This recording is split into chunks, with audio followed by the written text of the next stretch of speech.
that bandit might as well have pissed on his favorite pair of shoes. You know what I mean? Because as far as he's concerned, his wife is no longer, it might as well not even be his wife anymore because she is no longer pure or a virgin.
Whenever I watch old movies for the first time, I get like kind of sad because in my mind it's like, oh, what if I love this movie and it becomes a new like hyperfixation for me?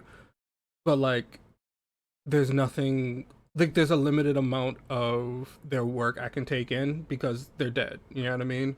Like what if I end up loving this movie? 退屈なへりくつを聞くぐらいなら黙って雨の音を聞いてるよ。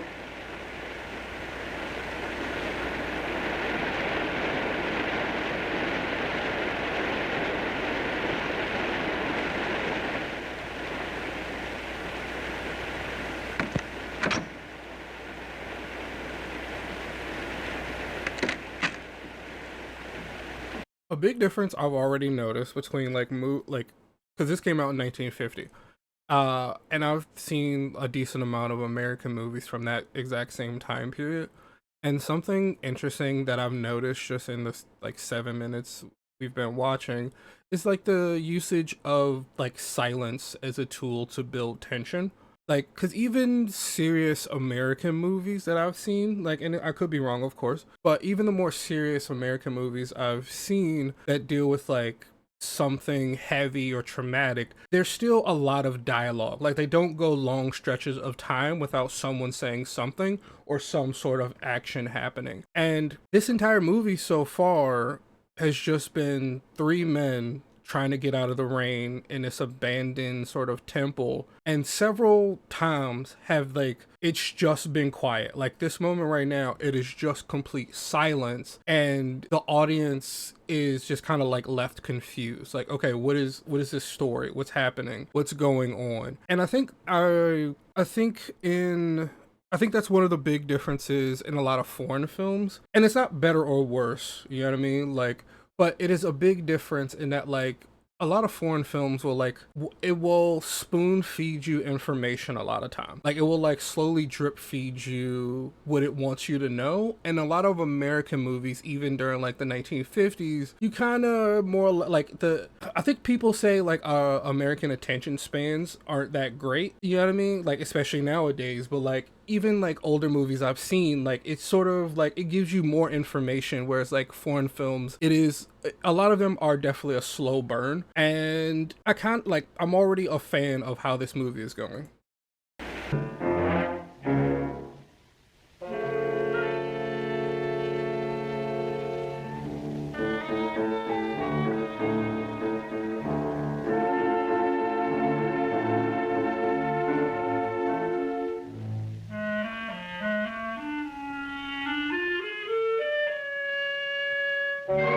Again, see, like using these long stretches of time with absolutely no dialogue in between is it almost feels like a weapon being wielded against the audience. You know, like the audience has to sort of piece together what is happening, and to a degree that's almost like anxiety inducing.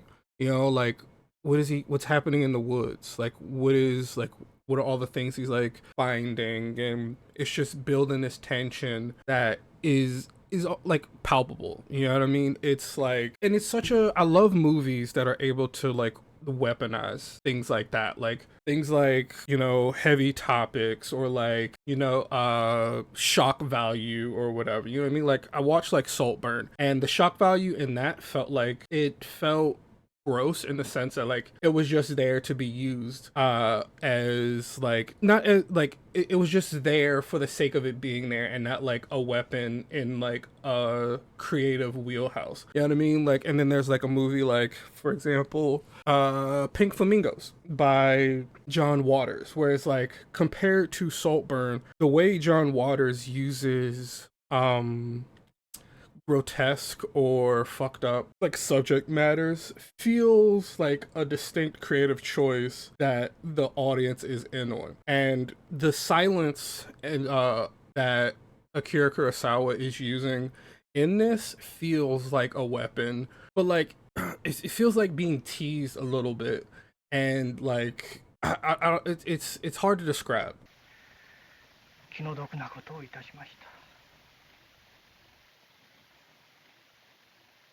Also, one thing I really enjoy about like Japanese movies, and I guess foreign films in general, like there's a very poetic way that they talk and deliver dialogue that is like quite enjoyable. You know what I mean? Like maybe it's because I'm a weeb, or maybe it's just like there's an understanding, or like because like there's a language barrier even. I don't know what it is specifically, but there is something about like how they deliver dialogue and like the dialogue itself that feels natural.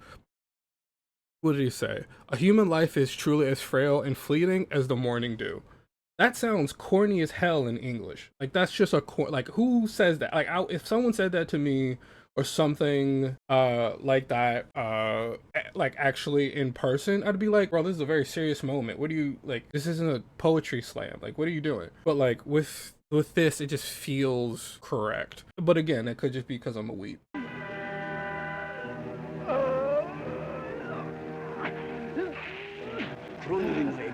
It feels it feels natural even in English. We talking a lot of idioms and metaphors and all. You know what? Yeah, that's actually a very good point. Like we do naturally talk in a certain way. I think it, what I meant was the style of idiom doesn't translate to English well. You know what I mean? Or it's like, oh, it's as fleeting as morning dew. Like that feels too poetic in English, you know what I mean? But like I guess because there is sort of like, because like haikus and stuff like that, and like the style of poetry in Japan, like that originates from Japan, like it feels like it works. Yeah, it's too formal in English, exactly.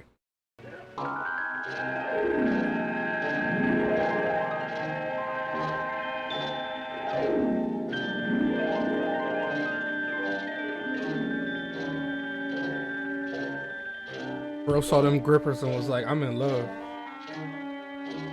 That's a real woman.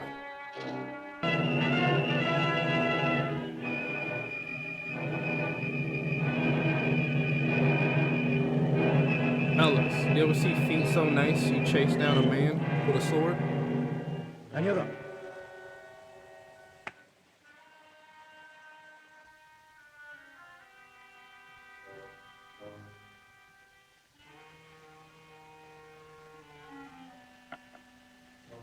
何をだ。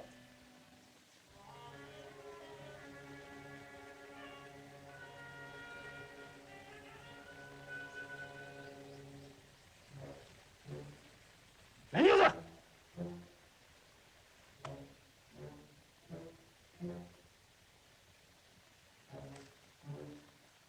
Bro, you just gonna have to one tap him. What are you doing? He followed you down the mountain. He's obviously up to no good.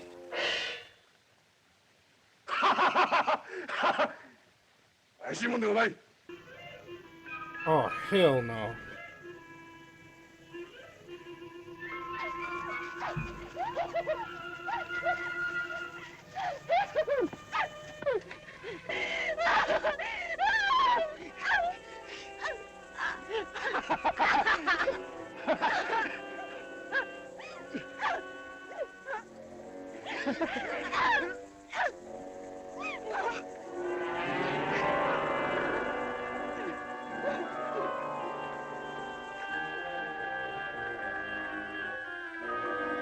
Don't give up. Bite his tongue or something.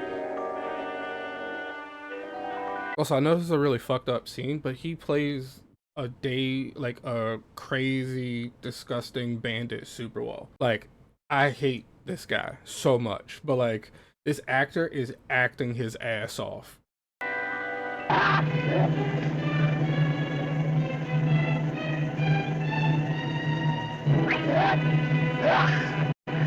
I like how he embodies this sort of weird crackhead energy before crack was a thing. But also, it is in no way victim blaming. But like, it is crazy to have what just happened to her, like to be assaulted, and I guess she's like going through something right now. But to be like, hey, either you gotta die or my husband gotta die. Both of y'all can't know just what just happened, and yeah, like that's just I wasn't expecting that twist, I guess. 波状丸というやつは洛中に徘徊する盗人の中でも女好きのやつだ。去年の秋鳥部寺のビンズルの後ろの山に物詣に来たらしい女房が一人目のわらと一緒に殺されていたのもこいつの仕業らしい。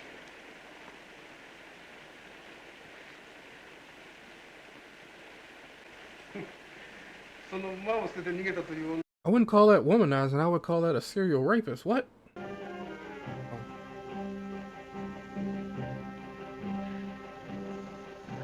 私はその目を思い出すと今でも体中の血が凍るような思いになってしまう。 They do not, apparently. 夫の目の中にひらめいていたのは怒りでなく悲しみでもありません。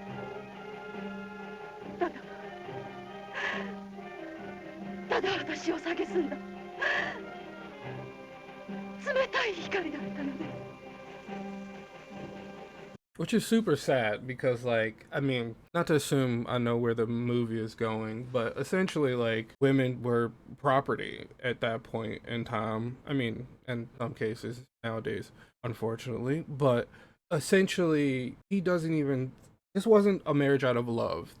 He essentially had someone soil, quote unquote, his belongings to this man. I don't know his name, but that bandit might as well have pissed on his favorite pair of shoes. You know what I mean? Because as far as he's concerned, his wife is no longer, it might as well not even be his wife anymore because she is no longer pure or a virgin. And that's insane to me. You know what I mean? Obviously, the entire plot of the movie is like, no story is consistent and all of these people might be lying, so we have to take it with a grain of salt, but it is still like a very interesting thing. And also, like, another very small thing that I noticed, the bandit kept like swatting flies or like slapping his skin or whatever, and I thought that was like really cool. Like, because I was earlier in the film, I was like wondering why does he keep doing that, but the man who's in nice clothing isn't. And while it may seem like super insignificant, like, of course, blah, blah, blah, but like, that is such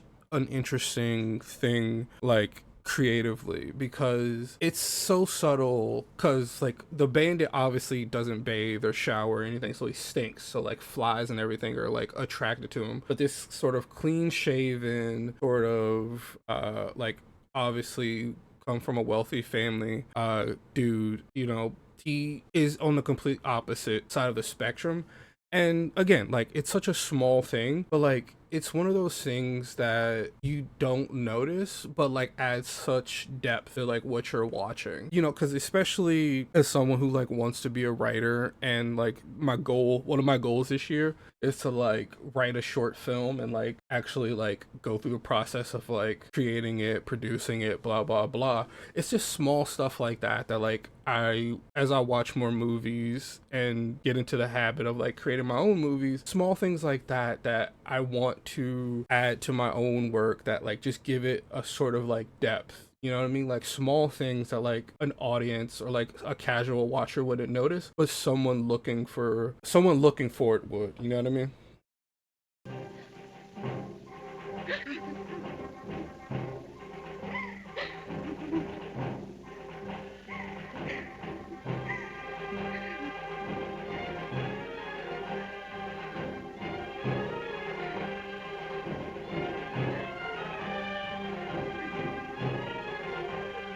I'm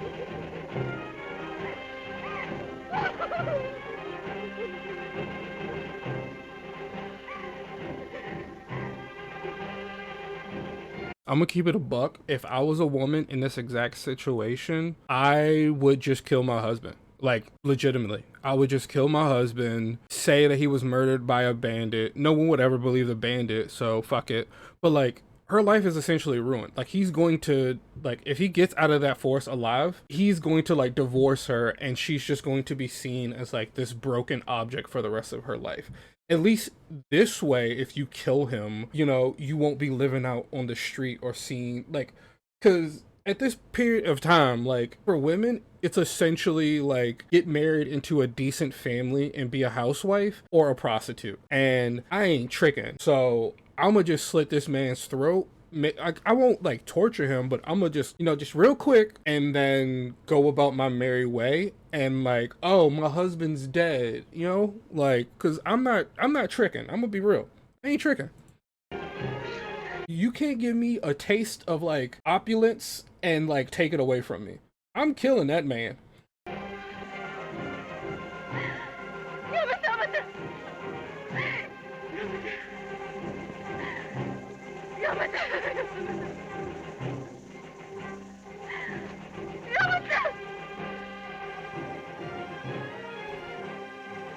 See, she not a real go-getter like me. I would have thrown the dagger at his face. Like, what do you, okay, all right, you hate me now. Cool. At least since we're married, I get all of your money. You know what I mean? And then not even in like a cold, like, I'm a murderer kind of way or like no compassion. At this point in time, it's like either you sink or swim. And she's beginning to drown and fuck it. You know what I mean? You just got to do what you got to do at this point. It's about survival. You know what I mean? Like, if I had to choose between homeless and killing a dude who no one would know I killed, well, you know, them's the breaks.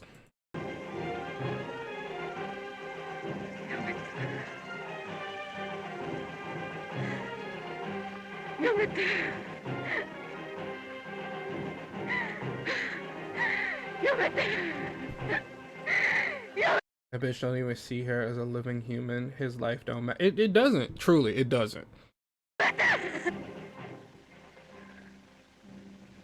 She laying like a bad bitch. You know she killed him. Never mind. She did what she had to do. I would have lied about it, but hey, you know.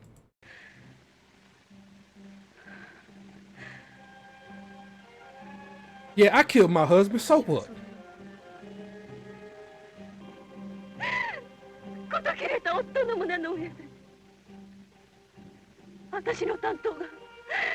Yeah, see, this is what she fucking up. She should have lied. She should have lied.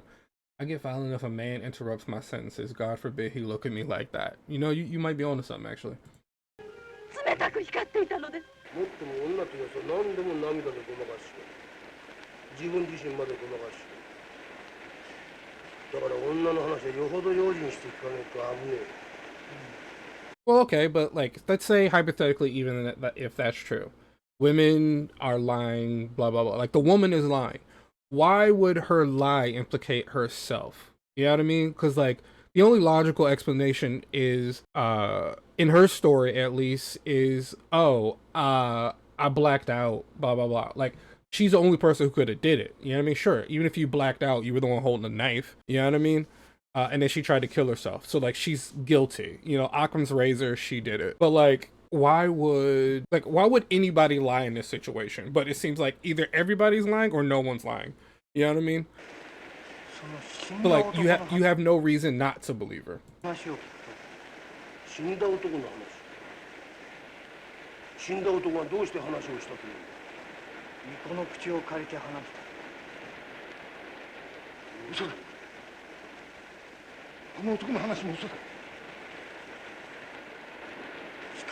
He crashes. She just went through a traumatic ass experience. It's only logical she crashes. Absolutely. I'm not saying that like her experience is for naught or like invalid or anything like that.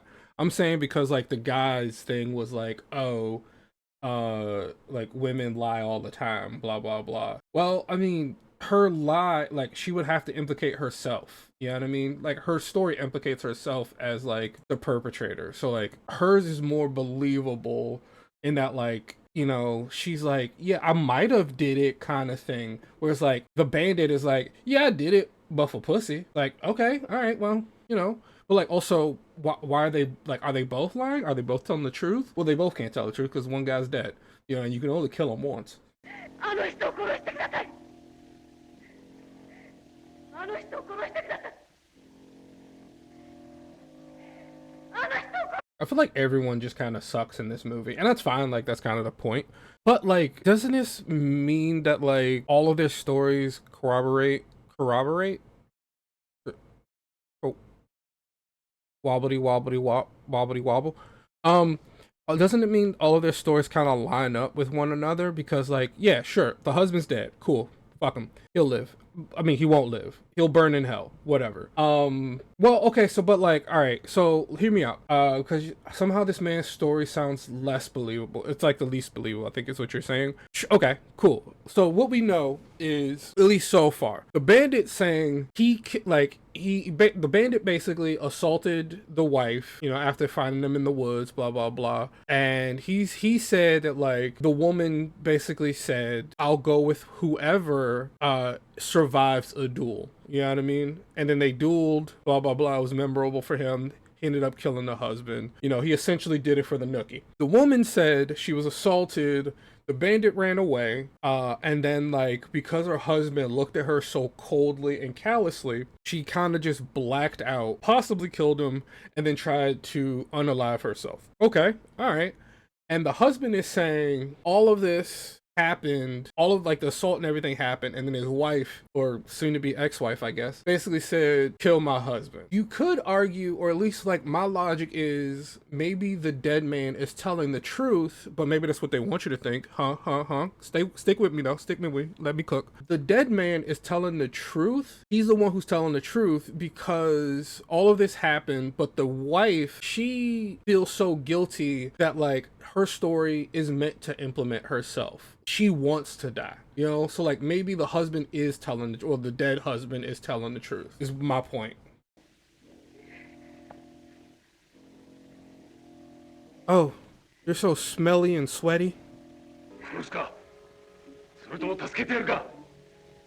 That's crazy. At the end of the day, she got assaulted, and I have no idea why she acted like that. Come on now. Yeah, no, I mean, I don't get it either. But also, like, imagine, even in this story, like this version of events, imagine assaulting a woman and then being so loyal to, like, women are property that, like, when she asks you to kill her husband, you're still loyal to the man somehow. Like, that is a crazy logic. Like, yeah, I just assaulted you, but what? You just asked me to kill a man? How dare you as a woman have that audacity? Ugh. The nerve of these bitches. Like, that is crazy.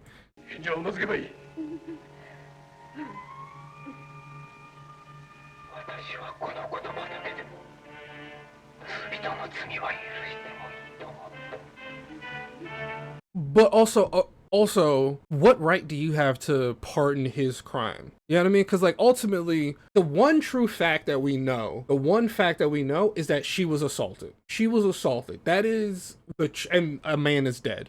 We don't know how he died, but like that's a bit of the plot, is that we don't know how he died or how we got to this point. But the other fact is she was assaulted. So how she responds regardless, you could attribute to trauma. You know what I mean? Like there is no compassion for the woman. Like there is more compassion not for her mental or physical well-being, but the fact that she is no longer a virgin. Like they care more about the fact that she isn't a virgin anymore than anything else. You know what I mean? Like an arbitrary like piece of skin, you know, in a vagina is more worthy of value than her as a being. Oi!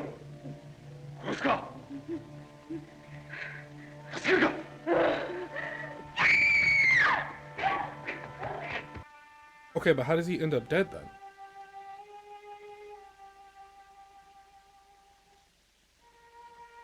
Maybe he's mauled by a bear, that would be cool.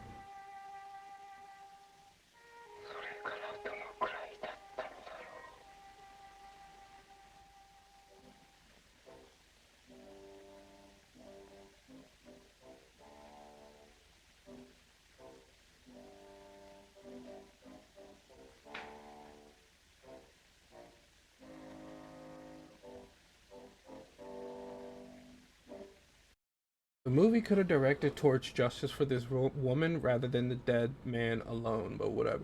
Yes, I agree. Like, I wanna, like, there's still like 30-ish minutes left. So I want to give it some time. Like, I don't realistically, I don't see it like making that big of a pivot and being like, let's get justice for this woman. But yeah, regardless of the story, I'm not feeling any sympathy. No, not a whole lot. He hasn't really garnered any sympathy. どこかで誰かが泣く声がする。誰かが泣いている。泣いているのは誰だ。Because it's easy to hate the dirty gooner, but I don't know if the story is trying to justify the dead man or what, but I'm not feeling nothing for him either. I don't think the story is inherently trying to be like, oh, we need justice for this man. Honestly, I don't think any of this movie, from what I'm getting or from what I'm taking, is like, oh, like, these are, like, victims. I think, like, inherently it is saying none of these people are victims, even though the woman obviously is a victim. Because, like, it's not trying to paint the dead man as anything other than necessarily, like, a guy who died and we need to figure out who the fuck, like, why is he dead and punish that person. You know what I mean? Like, I'm not necessarily getting a vibe that, like, what is happening is, like, a lack of justice for the woman because the overall plot is why is this man dead? Like, you know, and they're trying to figure that out. But I do understand what you're saying. Maybe I'm too critical, but Japanese movies like this often start off well, end up going the wrong route. It makes no sense. Yeah, I mean, I'm still, I can see what you may be like hinting at. I'm like, there's still time in it, and then like it may wrap up everything in a neat little bow. But like, you know what I mean? Like, yeah, I get it. Yeah, exactly. You know, it's again, she is a victim. Like that is a fact of, but like the overall plot isn't. That's kind of the point, is that like, you know, the point is we need to find out why this man is dead, but like none of these people inherently deserve justice. It just so happens that one of them is dead and we need to figure out how and why, you know? But like the movie isn't necessarily even about justice so far, at least. It is just the how and why of the circumstances.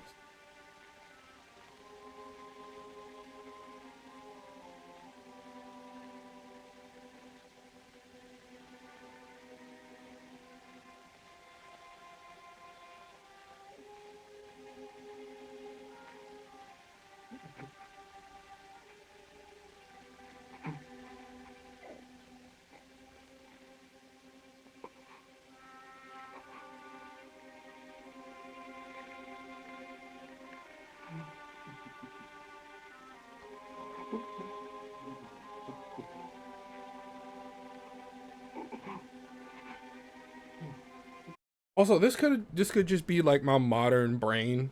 But like I don't care about, or maybe I'm just not a pervert, but like I don't care about like sleeping with virgins. Like that's always been like a weird concept. Unless you are yourself a virgin, then like there's a different logic to it. But I've never cared about like being with virgins. So like I couldn't be like an old-timey man. Like I don't know, maybe I'm a weirdo, but I like a coochie with a little mileage on it. You know what I'm saying? I don't want to teach nobody nothing. Overall, movie is philosophical. So there's no wrong or right answer to how you see this movie. You get me? Which I like. I think it's a very interesting element. Just the point where the point is going. No. I completely understand and get what you're going. Because like a lot of older movies, I mean movies in general, it's not just like specific to older movies, but like they'll start off very strong and have like this sort of like vague, sort of ambiguous, sort of like take whatever you want from the movie. Like the entire point is to take whatever you want. Like take whatever you want from the medium or the art form, whatever that may be. You know what I mean? Like essentially, like, because like a lot of movies especially nowadays will also have this sort of like it's not open for interpretation necessarily, whereas like a lot of older movies are, and this movie is very much saying take whatever you want or need to from this movie. It is open for interpretation. We're only going to spoon feed you enough to do exactly that. But very often, because because they don't necessarily give you enough, it can often leave you, to stick with the metaphor of being fed, not full. Like, you don't feel fulfilled from the ending a lot of the time from movies like this, which again we haven't finished yet, so I like it could wrap everything up in a neat little bow, but more often than I would even like to admit, they don't feel fulfilling because near the end it can only spoon feed you so much before it gives you a narrative or a plot or like a sort of moral or something. You know what I mean? Like, without, before the creator has to inject something to wrap everything up, you know? So like it has to continue to be vague, or like it loses the focus of spoon feeding you something. Older movies like this, especially when it comes to sexual assault of women and shit, they always have this same ass disappointing route where the main take you can get from it is that rape is shameful and ruins the worth of a woman. Not a big fan of it, but it's just how it was at this time, so you can't really expect too much. No, you're absolutely correct. You're absolutely right. Because like inherently it is a period piece in a bit of a period piece kind of thing, because like obviously like this movie came out in 1950, and it's not like women in 1950s Japan was treated any better. Like, they were treated comparatively better to the time period in which this movie takes place, but objectively women were still seen as like second class or even third class citizens. So the takeaway is still always falling short. Like, even something progressive compared to like what it's trying to say or do, it is still coming up short because the time period just wasn't that progressive. About it is because there's nothing you can say about it. You can think hard about that part. You get me? Yes. No, I get you. But like, you get my point, where it's just like, as progressive as this movie wants to be, that like what happened to the woman is wrong, it is still coming up short. You know what I mean? Like, because it's still objectively looking at the worth. And you could argue like, yes, like that's because like the time period, but like we are extrapolating that from the creative direction this movie is going as far as like the 50s. Like there isn't enough emphasis on the justice for the woman. You know what I mean? But like, again, like there's no justice for anyone, but like there isn't enough talk or dialogue about punishment for the bandit for his crimes. It is still focused on, oh, okay, the bandit like raped a woman, but also like he murdered somebody, and that takes precedent. You know what I mean? No, yeah, I agree. No, I get you. I get what you're saying. Like, I would argue that like as progressive like as like a movie from like the 2000s or something like that is, it does, you know what I mean? There's, the bar is in hell, so like you should meet where the movie is, not necessarily expect the movie to meet where you are. I assume is what you're trying to say. But no, like my point, or like the point I'm trying to make is, because I agree with you, it's mostly, I think that, what am I trying to say? That I would argue that it has taken essentially like kind of like the last like 20 years of filmmaking, but especially the last like 10 years of filmmaking, for films to really reach a level of progressiveness as far as like women. You know what I mean? Because like it's still catching up in a lot of ways. Because like there's also something that I've noticed quite a lot is like previously, like a lot of roles for women in movies was essentially like hot sexual object that has no like personality beyond being sexually attractive to the male gaze, or damsel in distress, or some mixture of those two. And like that was a lot of movies over the last like ever. And in like the last like, I want to say like maybe 10 years, 15 years or something like that, like they've shifted to making women also static, but in the sense of like they've just kind of designated women to a lot of roles of like being this sort of like overworked, overachieving, sort of like, oh, like my career is what I care about the most kind of thing. And like I see that trope a lot, and it's just like, oh, so you just essentially replace like damsel in distress with like kind of a vaguely obnoxious woman who only cares about her career. You know what I mean? Like I was actually watching what was it? I was watching like on Masterclass, and I was like, I think her name is like Shonda Rhimes, like the creator of Grey's Anatomy, but she had this like really good tip where it was like essentially write out a character and you can like make them genderless or whatever, But like once you like write out the story, switch the genders, and if that person can be any gender, then you wrote like essentially a good character. I'm butchering what she said, but it kind of stuck with me because in my own writing, I always want to write believable characters, like very human characters. So like I'm always like hyper aware of like, okay, is this like a believable woman? Is she human? You know what I mean? Is this a human character? Because I never want to like create more tropes for women or femme characters. Yes, you know what I mean? Like in view of philosophy or maybe filmmaking perspective, it's really good. I agree with you. You know what I mean? Like even the greatest films, you can like take away or go, hey, I didn't like this, and this about it, and that's absolutely okay. There's no such thing as a perfect film. Like I don't like there's like even my most favorite, even my most beloved films like Old Boy or something like that. I can still objectively say here's the things that are wrong with it. Of this movie is that there's always an unreliable narrator. You can't believe just what you see. Yeah, I think that is where the plot is essentially going, and that's fine. Like you know what I mean. Like, and we can like I plan to like watch like a video essay or something when the film ends if we have like time or whatever, or just like discuss the film. But like basically, yeah, I think that's where the plot is going. That like everyone is like unreliable, and like you know what is it to be an unreliable narrator? You know when you need a reliable narrator, essentially. Just that aspect of the film is a little. No. I completely understand where you're coming from. Like, and I think that's a fair assessment.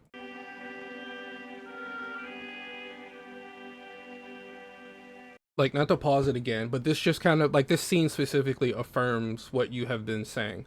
Like, he is distraught because his like not like he's not worried where his wife is. Like he didn't try to go find her, nothing like that. He is distraught inherently because she is no longer a virgin. Something that belonged to him has been taken from him. So like I think he's going to like kill himself or whatever. Sure, fine, whatever. But like, how do you feel sympathy for that man? You know what I mean? How do you feel, oh, you're upset that your wife is no longer a virgin? Your wife is out in the woods alone. You know, like she could be getting hurt in some way, physically or emotionally. Like something could be, like, what did I stutter? Someone could be doing something to her right now, right this moment, and yet you're like Batman after he couldn't save his love interest of the month, like sulking in the woods because your wife isn't a virgin. Like, are you about to kill yourself because of that? Okay, then GG, you didn't deserve to live anyway. Like, why should I feel empathy for that?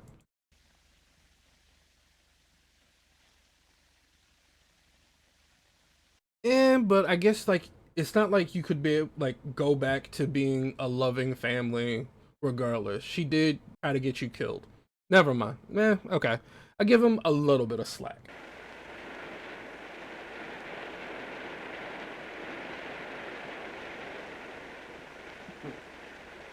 これはなかなか面白くなってきたぞ。 But once again, going back to everything being unreliable narrator and stuff like that. Because like, okay, like the dead man, you could assume he's telling the truth. Let's say he's telling the truth. He was killed by a sword, not him stabbing himself in the chest or whatever. So who can you believe if not the man who died? Which makes me curious how they are going to wrap this up with a neat little bow. Maybe they won't wrap it up in a neat little bow. Maybe this is going to be like someone gets you a gift and they just keep it in the box that it came with. You know what I mean? Just here's the Amazon box your gift was in. Like sure, I'm happy that you got me a gift, but like, do I wish you put in a little bit more to give me something a little bit extra? Maybe. 二人の男に恥を見せて投げ違いしようとせん。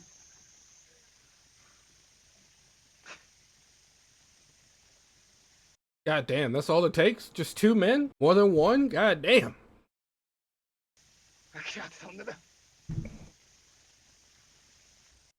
Also, I feel like it shouldn't count if it wasn't consensual then, brother. こんなバイトは欲しくはない。 God damn. よせ、年がましく女をいじめるな。女というやつは所詮これより絶えないものなのだ。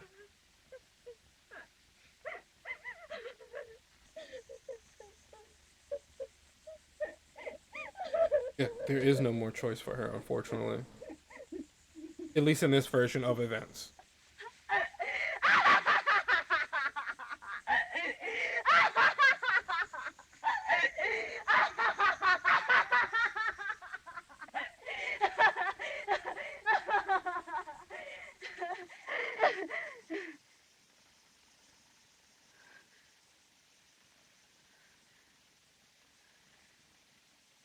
I do like this chain of events. Because I was just thinking like, oh, okay, like the entire purpose of the movie is, them trying to show that like all of these narrators are unreliable. But like also to do that in a way that makes sense, they would have to take turns to making each person a villain. And I was just thinking, well, they haven't done a really good job in painting the woman as a villain enough to like hate her or like really feel anything but pity for her. And I still feel pity for her, don't get me wrong. But this turn of events in a way that's like she hated her husband all along, and she on some level had hoped that the bandit would take her away from all this, essentially killing her husband. And for her to use the, I guess in a way, the patriarchy, like flipping it and using it against itself, to take these two prideful men, these like men who only see her as an object, and to take that and use that against them to make them essentially fight to the death is in almost in a way redeeming for her and kind of heroic. You know what I mean? Like, she obviously can't fight them herself. So what can she do to sort of fight back at these men? What can she do against these men who only see her as property? Make them kill each other, essentially.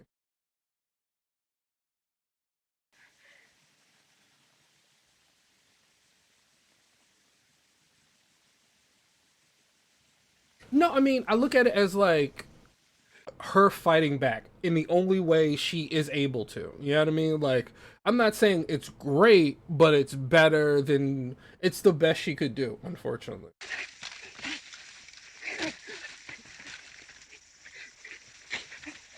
I like in this version of events, because in both the men's versions, essentially, they kind of fought with honor. Like, there was some sort of like, not necessarily grace, but there was some dignity to their actions, and like they either went out on their own terms or they fought hard or whatever. But in, I guess, this version of events, they are essentially just kind of cowards. They aren't graceful, they aren't, there's no dignity behind their actions. They were just kind of manipulated by this woman, rightfully so, into fighting for their lives. And it's not cool in any way. It's not as nearly as cool as they would have loved to have presented themselves. It's just this pathetic display of essentially two pathetic men.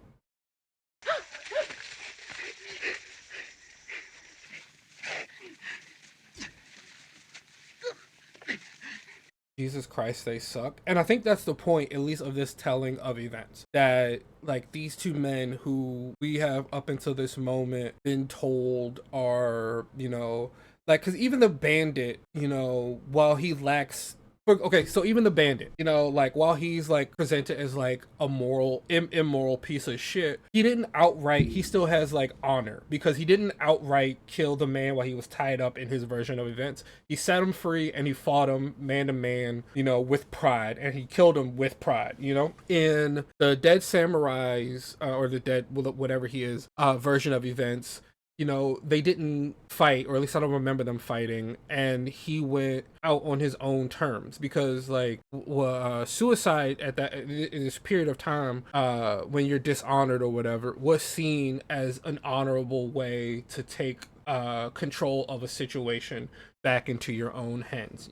In your own hand, it was seen, I would go so far as to say as still honorable, but like in this version of events, that flips all of that on its head, and it's no, these are two cowardly, disgusting, pathetic men who, you know, despite what they would have you believe, are the complete opposite of, you know, what they would have you to believe. Like they the complete opposite of what they would have you think they are. You know, like even the most what am I trying to say? Essentially, like also still cementing their place as unreliable narrators. But again, we don't know if this narrator is reliable as well.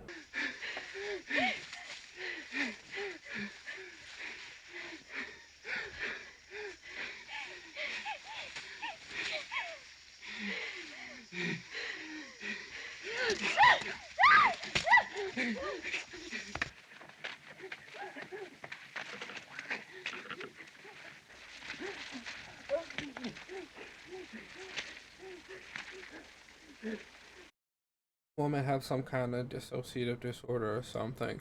No, I think that's just an aspect of them trying to, like, essentially all the narrators are unreliable for one. That's the higher point of the movie, but also they are not good people. None of the narrators are meant to be good people. They're essentially three, like, and again, like she is still a victim, of course, but she, like, essentially this is three pieces of shit who just kind of stumbled across one another, essentially, and one of them ended up dead, and one ended up assaulted, of course, but one ended up dead, so we are trying to figure out what happened. But unfortunately, they all suck, they're all unreliable, and we may never find out what happened as far as the truth goes.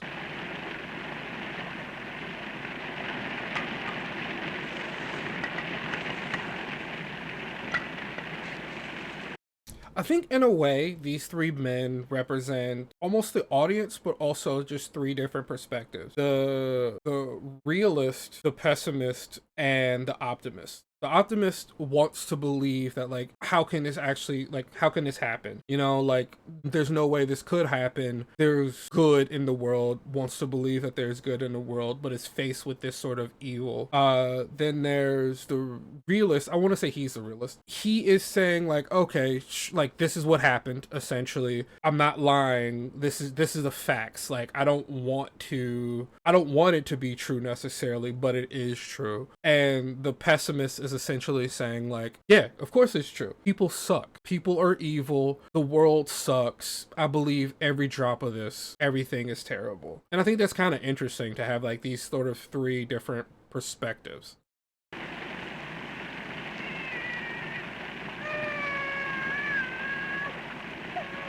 Oh shit, it's about to turn into Tokyo Godfathers.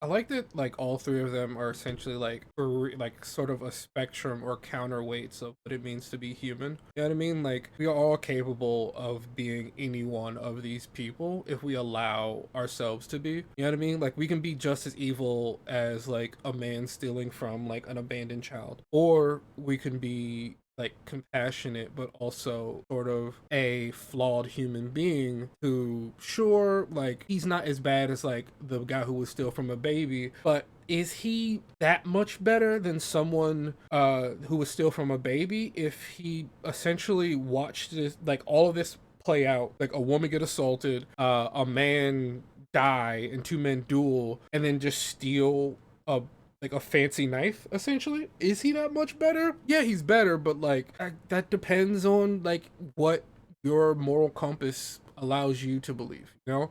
And then there's this gentleman who just, in the face of all of this sort of awful and evil, wants with his entire being to believe that there is a world that is capable of good. And I like to believe I am somewhere in the middle of these two, closer along to this man. In the sense that, like, I truly, within my heart of hearts, no matter how awful or low I choose to believe that there is more good and more good people out in the world. They just don't look for affirmation of their good. You know what I mean? They're not looking for recognition of their good. They're just doing the good because it is inherent in them. But, you know, I'm unfortunately very realistic and hyper focused on the bad. So I'm somewhere in the middle where it's like there's a lot of bad shit happening. And I'm not perfect, of course. You know, I also am the kind of person, like, I don't know if I would, like, I definitely would have stopped the rape, of course. And like I would have been like, hey, y'all gotta fight. You know what I mean? Y'all can just go about y'all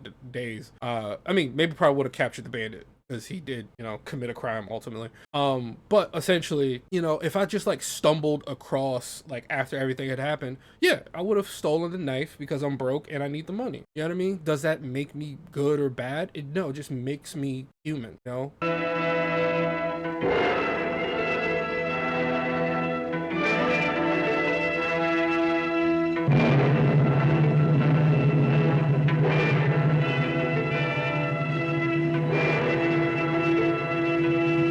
I like the movie. I think it's not a perfect movie, of course. There's no perfect movie. I would never say that there is one. But I think overall, like, the movie had a message. Because I had said earlier that, like, a lot of movies that try to sort of, like, spoon feed you something philosophical can often fall short because it doesn't want to give you too much because it wants you to reach its own conclusion.